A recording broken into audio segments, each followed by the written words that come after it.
Esse é o M3BS Talks Unidas, o podcast oficial do 25º Congresso Unidas. E agora eu vou bater um papo com o Fernando Bianchi, que é sócio do M3BS Advogados e o homem responsável por resolver a vida das operadoras de saúde. Bom dia, Fernando, tudo bom? Bom dia, Núbia, tudo bem? Um prazer estar aqui com você. Obrigado pelo convite. Obrigada pelo seu tempo. Eu queria que você contasse um pouquinho, já vou abrir fazendo pergunta difícil. Por favor. Quais vão ser os grandes problemas que teremos em 2023 por conta das últimas mudanças legislativas / regulatórias que tivemos em 2022? Vamos lá.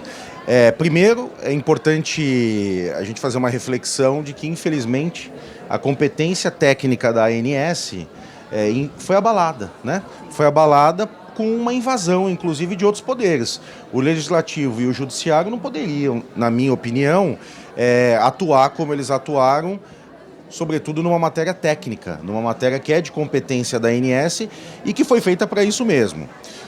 O que a gente percebe, inclusive aqui no evento, no Congresso da Unidas, os palestrantes têm falado muito, é dos impactos financeiros e da sustentabilidade, né? O que, a rigor, parece que toda essa mudança legislativa trouxe direitos, na verdade, numa análise um pouco mais profunda, é possível afirmar que vem até a retirar direitos de muitos dos consumidores. Quando a gente fala isso, nós estamos falando de diminuição de acesso, sustentabilidade... Planos mais caros, reajustes mais caros. Então, assim, a rigor, nossa, a gente está abrindo o leque, mas, na verdade, me parece que, num segundo momento, a consequência é diametralmente oposta. Agora, quando você me fala de impactos, por exemplo, e o que fazer em relação aos impactos, porque problemas sempre nós vamos ter. A questão é, vamos achar a solução? Exato. E qual é a solução inovadora, disruptiva? Qual é o foco? Para autogestões, e nós estamos falando aqui de um público, né, de autogestões tão importante para a saúde suplementar e que tem uma pegada, na minha opinião, muito assistencialista, uma pegada de ajuda mesmo para o seu funcionário, enfim, para o seu beneficiário, eu acho que a gente precisa pensar em inovação. A ANS, ela sempre teve uma postura, né, e isso um pouco da história, de oprimir, de impor sanções, multar. Mas, na verdade, se a gente tiver uma análise mais moderna, eu acho que isso as autogestões precisam ter, é possível fazer uma autorregulação, é possível inovar, arriscar sob um aspecto seguro, em novas medidas. Então, assim, os gestores das autogestões, eu acho que tem que mudar o mindset, no sentido de não é tudo que eu preciso perguntar para a ANS não proíbe tudo, eu acho que a gente pode ter mais flexibilidade econômica financeira para as autogestões e no aspecto assistencial também.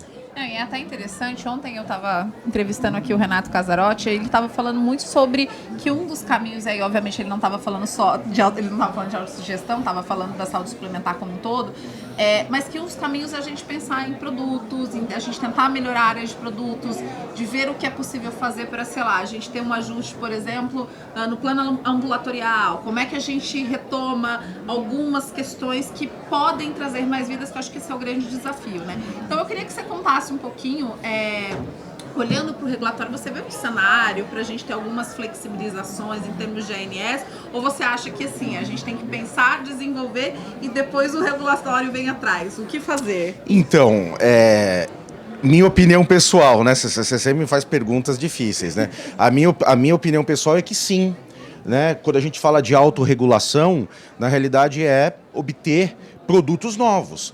Mas, infelizmente, estamos diante de um mercado regulado. Então a gente pode pensar, né, em inovações, mas mercado regulado é mercado regulado. E com isso, regras devem ser observadas, né? Então o que eu acho é que, por exemplo, está aberto a audiência pública para agenda regulatória. É obrigação nossa, das operadoras, propor esses temas, fazer com que eles sejam pautados e aí sim obrigar, no bom sentido, o regulador a olhar para essas inovações. Porque me parece, por mais que seja extremamente relevante o acesso, seja extremamente relevante você trazer mais gente para o mercado da saúde suplementar, que foi tão importante na pandemia, né? Se nós estivéssemos só observando o SUS, o caos seria muito maior. Então é importante trazer esse acesso, mas a gente tem que pedir lá para o regulador. Porque hoje, operar produtos novos que não estão previstos na norma vai gerar sanção, vai gerar multa, vai gerar autuação. É isso. Perfeito. Eu vou voltar um pouquinho no que você estava falando anteriormente, sobre, enfim, a perda de poder da ANS com as recentes leis da 14037 e 14454. 454. Né? Exato. A gente sabe que, especialmente a 14454, ela trouxe uma flexibilização do rol que até então era taxativo, feito de uma maneira bastante atropelada, sem estudos de viabilidade técnica, de segurança.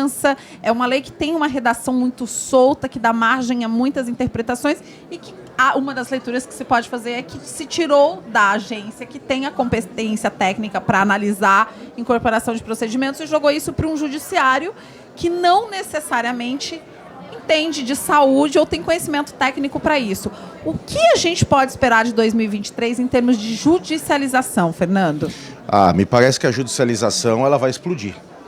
Ela vai explodir, eu tenho dito muito isso em outras ocasiões, que o rol exemplificativo é para o beneficiário, mas também é para a operadora. Não existe nada nessa movimentação legislativa que disse é exemplificativo só para o beneficiário. Ele disse é exemplificativo. Né? Tirou inclusive da mão do judiciário, porque agora nós tivemos uma recente julgamento da ação direta de inconstitucionalidade que perdeu muito do objeto em razão dessa movimentação legislativa. Então, assim, esse grau de insegurança ou esse grau de subjetivismo que o rol exemplificativo traz é o que dá abertura para a judicialização. Quando eu não tenho critérios absolutamente estabelecidos e fixados, então eu levo para o judiciário, porque aí alguém vai decidir por mim. Né? Então, me parece que toda essa movimentação ela é a favor de um crescente significativo da judicialização. De mão dupla, né? E aí, pensando em tudo isso que a gente está falando, eu queria que você contasse um pouco de como o M3BS atua junto com as operadoras de saúde. A gente sabe que o escritório é especializado, Sim. É uma referência em saúde, mas eu queria que você contasse um pouquinho como é o processo de análise do cliente, como que a gente trata, como a gente se relaciona, como a gente trabalha junto com o cliente para achar as melhores decisões e ter as melhores estratégias jurídicas para a resolução de problemas. Poxa, você toca num ponto que eu acho que assim, é muito importante. Eu acho que advogar bem, ele passa por um pressuposto, que é conhecer o negócio do seu cliente.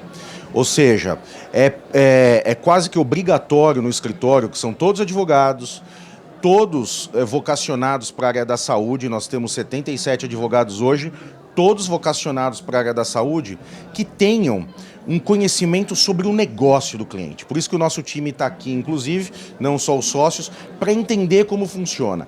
É a partir dessa questão de entender como é que funciona, como o mercado pensa, é que você consegue estabelecer uma boa estratégia para o cliente. Porque o advogado, ele é um positivista. Está na lei? Não está na lei. Pode ou não pode? Mas isso não é mais suficiente. Uma advocacia moderna, especializada na área da saúde, tem que fazer com que você entenda as necessidades do cliente. E necessidade não é só segurança. Não é só falar não pode, não pode, não pode, porque aí fica fácil. Né?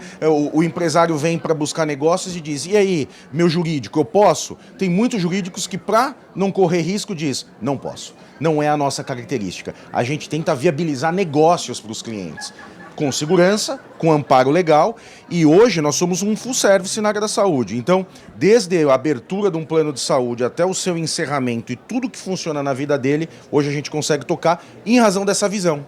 Então, eu tenho um problema contratual. Eu não posso olhar só o contrato. Eu tenho que olhar o que está por trás, quais são as intenções das partes ali e sob o ponto de vista sempre da saúde suplementar como um todo. Eu acho que esse é o grande diferencial do escritório, que faz com que todos os processos sejam de consultivos, contenciosos, regulatórios, tenham essa pitada especial que faz com que o nosso êxito, a nossa performance sejam bem exitosa.